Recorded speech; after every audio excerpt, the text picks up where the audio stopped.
Hi guys, I wanted to offer a quick explanation of the structure of an essay notes.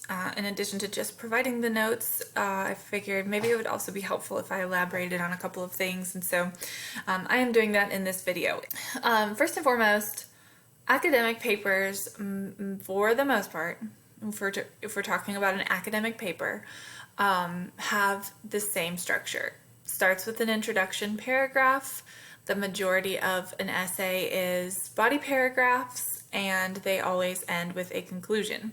Now, news articles and magazine articles and a lot of the things, I'm going to argue most of the things that you read online are not structured the way that your academic papers should be structured, and that's okay. These are just different forms of writing, and so journalism is not structured the same way that scholarship is. So it's just different. And I think that's important to remember, because a lot of the times I will see essays that look like journalism when really they should be academic papers.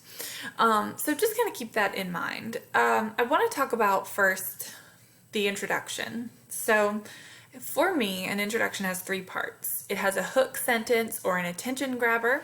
It has background information, and the very last sentence, or sometimes sentences, depending on the level of writing, is the thesis statement. So first you have your hook sentence, and that is whatever you write in your first sentence, or sometimes couple of sentences, to grab your reader's attention. A couple things that could be just one sentence include a shocking fact or maybe a statistic, something your reader might find surprising, a question that your paper will eventually answer. Avoid asking the reader a direct question in terms of like their preference on something, because you won't be able to answer that question by the time your paper is over. A quote could also maybe be just one sentence. I have a little star next to this because I think that quotes are sometimes misused. A lot of the times quotes are used when students don't know what else to start their paper with, and so they'll be like, Thomas Jefferson once said that blah blah blah, right? And then that will have like only marginally something to do with their paper, and it doesn't really work into the introduction. If you're going to start a paper with a quote, you have to merge that quote seamlessly with the rest of your introduction. I mean, it has to really, truly lead into that intro, or else it's not effective. Another type of hook sentence, or in this case really sentences, is maybe a story, maybe something that is personal, or it doesn't even have to be personal. It could be a story about someone else that you happen to know. In this case, you're probably looking at at least 3 sentences of introductory content, and it's perfectly fine to begin an essay with a story, assuming that your teacher is okay with that. And for some papers that are more subjective, personal stories are fine. Papers that are supposed to be purely objective, personal stories are definitely not okay. However, you could use a story maybe based from some research that you've done. So really the point of the first sentence or couple of sentences in an introduction is to get your reader interested and engaged with your ideas, and to kind of keep them wanting to read more.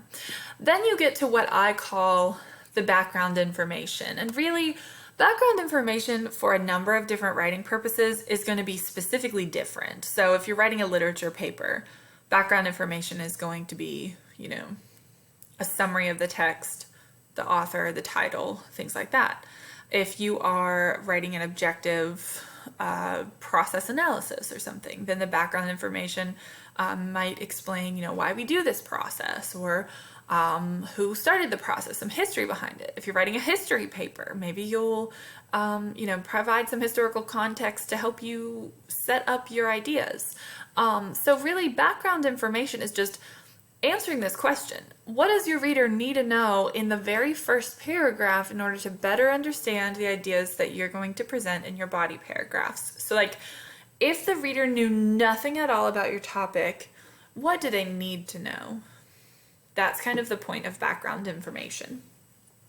The last sentence in your introduction should be your thesis statement, and I do have an external link here to another set of notes that you can preview to kind of understand a thesis statement.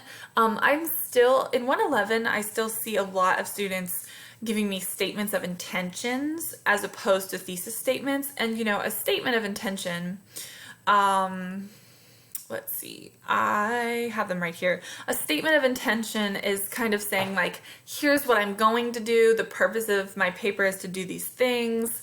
But it doesn't necessarily make a claim. It's just like, this is what I intend to do in my paper. So you can look at a thesis statement in like more specific than I'm going into in this lecture video. But basically the thesis statement is the main claim or main idea of your entire essay or paper. It reflects the structure of the ideas presented in your essay. So if your thesis statement covers a couple of different subtopics, you would organize them in your thesis in the same way that you would organize them in your paper. Whatever you put in your first body paragraph should be the first thing found in your thesis. Now, as thesis statements become more advanced and as your writing becomes more complicated, you know, if you go on to get a 4-year degree, if you get your master's, PhD, whatever, a thesis statement is going to be so much more complicated than anything I'm explaining to you here. But in a nutshell, if you have a basic thesis, it's probably going to state a claim and then provide focal points. And those focal points should be structured in the same way you put them in your paper.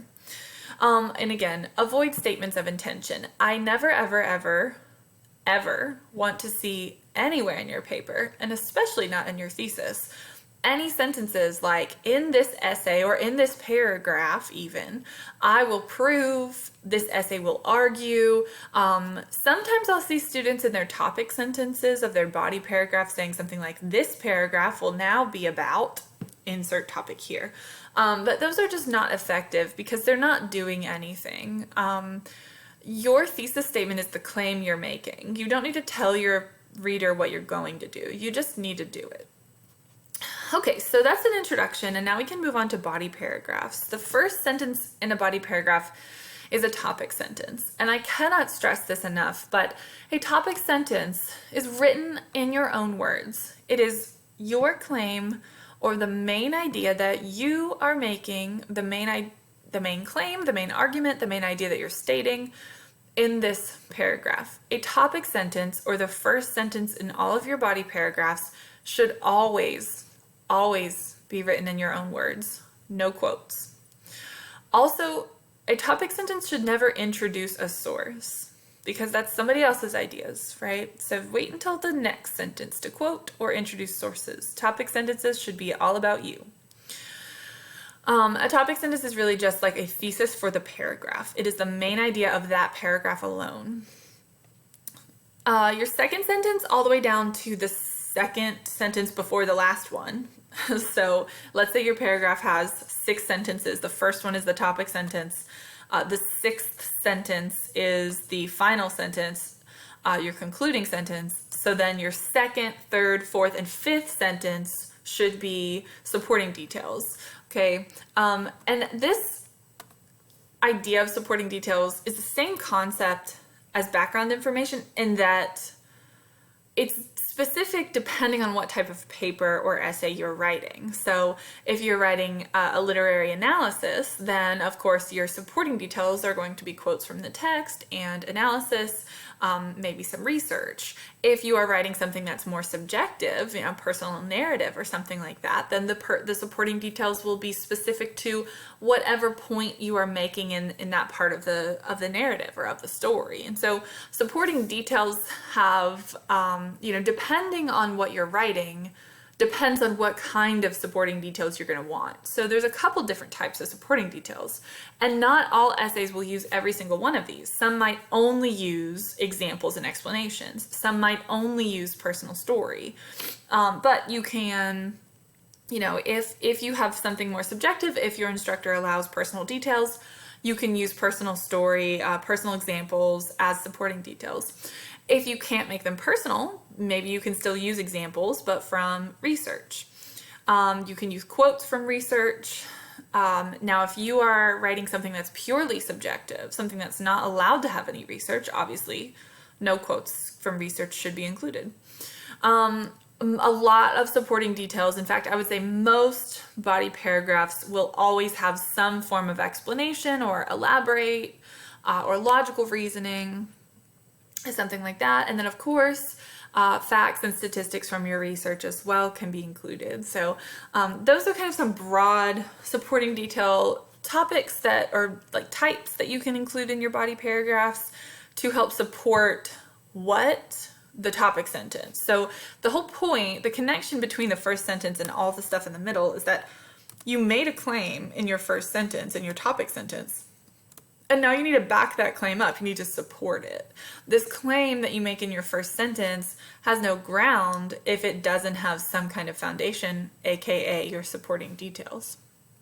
And then you never want to just go from a supporting detail directly into a next paragraph. You always want to conclude and wrap up that paragraph. When you're writing really short paragraphs, concluding sentences feel strange because it feels very repetitive. But I think we're at the point now in our academic careers that our paragraphs are probably going to be a minimum of 7 sentences. So that's not really something you need to worry about in terms of repetition. So for a concluding sentence, again, I want you to write your concluding sentences in your own words. Never end a paragraph on a quote or any kind of cited research. Your concluding sentence should just recap the main idea of the paragraph. It's almost a reflection of your topic sentence. And then you write your conclusion. If I am your instructor, I'm not a stickler for conclusions.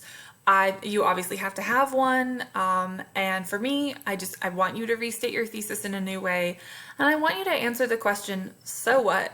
Like, why does this matter? Why are you telling me these ideas? What is the point of this? Like, make it mean something in your conclusion, and if you can do that, that's golden. Conclusions do not need to be these like long-winded final breath statement type situations. They just need to wrap up your essay. Don't introduce any new topics that you haven't already talked about in your paper. You might provide the reader a place to go from here, but if you don't want to like make another argument to support your thesis, you should, if you have another argument to make, you need to add another body paragraph. So conclusions are really just a point for wrapping up and maybe suggesting to your reader like, oh, here's where you can further my ideas or take my research somewhere or something like that. And so that's really the structure of an essay. That's the structure of all essays. They just get more complicated as you move up in your academic careers. So if you have any questions, please send me an email and we can talk more about essay structures.